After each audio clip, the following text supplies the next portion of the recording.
여러분 안녕하십니까, 진성호입니다. 지금 총선이 5개월 앞으로 다가왔습니다. 그런데 이번 총선의 가장 큰 빅카드는 바로 메가 서울 프로젝트일 것 같습니다. 지금 경기도가 들썩이고 있습니다. 김동연 경기도지사도 민주당도 지금 이 국민의힘의 메가 서울 프로젝트에 대해서 공개적으로 찬반을 이야기하지 못하고 있습니다. 아마 지금 추사나를 튕기고 있을 겁니다.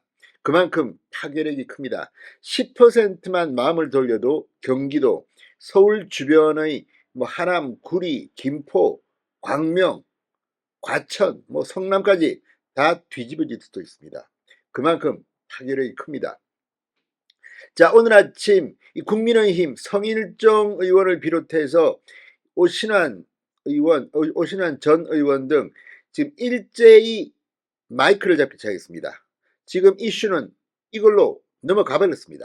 이재명 대표의 사법 리스크도 있고, 또 이재명 대표 윤 대통령을 향해서 또 시정연설이 엉망이다 비판하고 있지만 이런 것들은 묻히고 있습니다. 메가 서울입니다.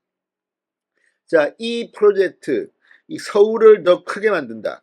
오세훈 서울시장이 이 국제적인 도시와 비교하면서 서울이 여러 가지 측면에서 더 몸집을 키워야 한다고 말했던 그 프로젝트와 일맥상통하고, 또 김기현 대표가 취임한 직후 여의도 연구원에서 비밀리에 이 작업을 수행한 것으로 알려지면서 이 카드가 드디어 폭발하고 있습니다.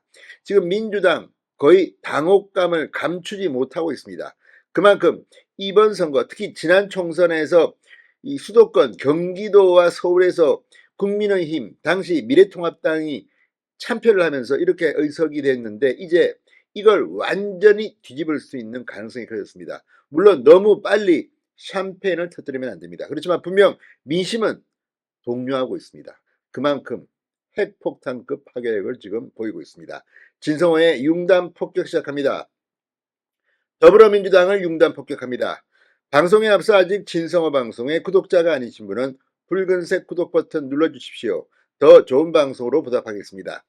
자, 김포가 시작입니다. 서울 인근 도시들을 서울로 편입시키는 이 김기현 국민의힘 대표의 메가시티 서울론이 수도권 위기론을 돌파하기 위한 총선 카드임이 점점 뚜렷해지고 있습니다.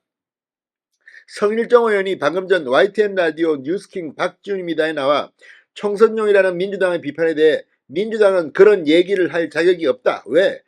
대선에 있었을 때 노무현 대통령은 세종시 카드를 안 꺼냈나, 이렇게 반문했습니다. 자, 지금 이해찬 전 대표 세종시에서 국회의원에 당선됐을 만큼 이해찬을 중심으로 한 이 세종시, 정말 민주당한테는 보약이었습니다.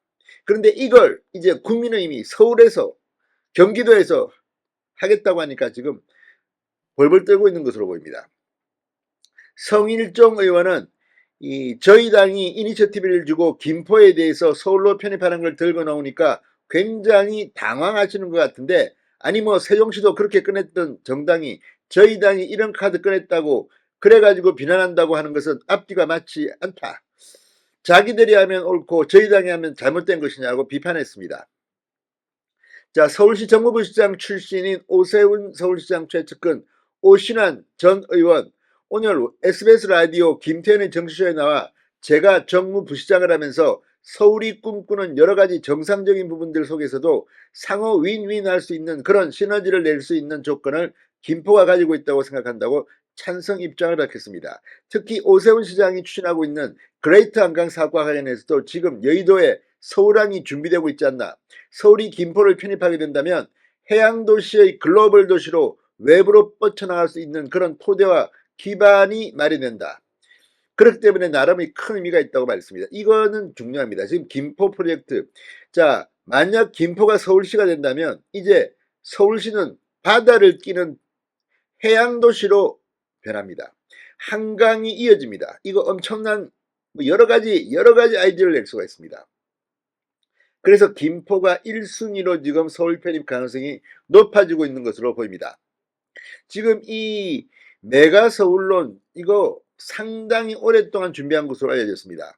김기현 대표는 대표 취임 직후 당 싱크탱크인 여의도 연구원을 통해 메가 서울 카드를 극도의 보안 속에 준비해왔고, 이를 알고 있던 인사들은 총선을 책임졌던 이철규 사무총장 등 극소수였던 것으로 보입니다. 자, 지금 강서구청장 보궐선거 패배 때문에 물러난 예전원장에서 물러난 박수영 의원이 어제 페이스북에 이 고양, 구리, 하남, 성남, 남양주, 의정부, 광명, 과천, 안양 등도 주민의 뜻을 묻지 않을 이유가 없다고 말한 것은 정치권의 비상한 관심을 모으는 게 바로 이 이유 때문입니다. 자, 지금 이 경기도 부지사를 지냈던 사람이 박수영 전 여의도연구원장입니다. 이게 터진다면 이번 총선 정말 한 번 정도 이 수도권에서 대승을 거둘 가능성도 점쳐지고 있습니다. 2008년 18대 총선 기억하십니까? 저도 그때 당선됐는데 그때 서울에서 40석이 넘는 의석을 한나라당이 따왔습니다. 경기도도 휩쓸어 버렸습니다. 왜 그랬겠습니까? 그때 뭐 여러 가지 이슈들이 있었습니다. 이번에는 이 메가 서울이라는 카드가 완전히 이재명, 이해찬, 아무튼 민주당을 공포로 몰아넣고 있습니다. 자, 조만간 언론들도 해당 지역들을 대상으로 여론조사를 실시할 것이고, 그렇게 되면 이들은 서울에 들어가고 싶다, 이런 여론이 나올 가능성이 높습니다. 자, 그렇다면 국민의힘은 이 지역에 영남, 중진 등을 공천해서 자, 힘있는 사람들이 이 서울 편입을 주도한다, 이렇게 할 수도 있습니다. 지금 민주당이 난리가 났습니다. 진성호의 융단 폭격이었습니다. 여러분 감사합니다.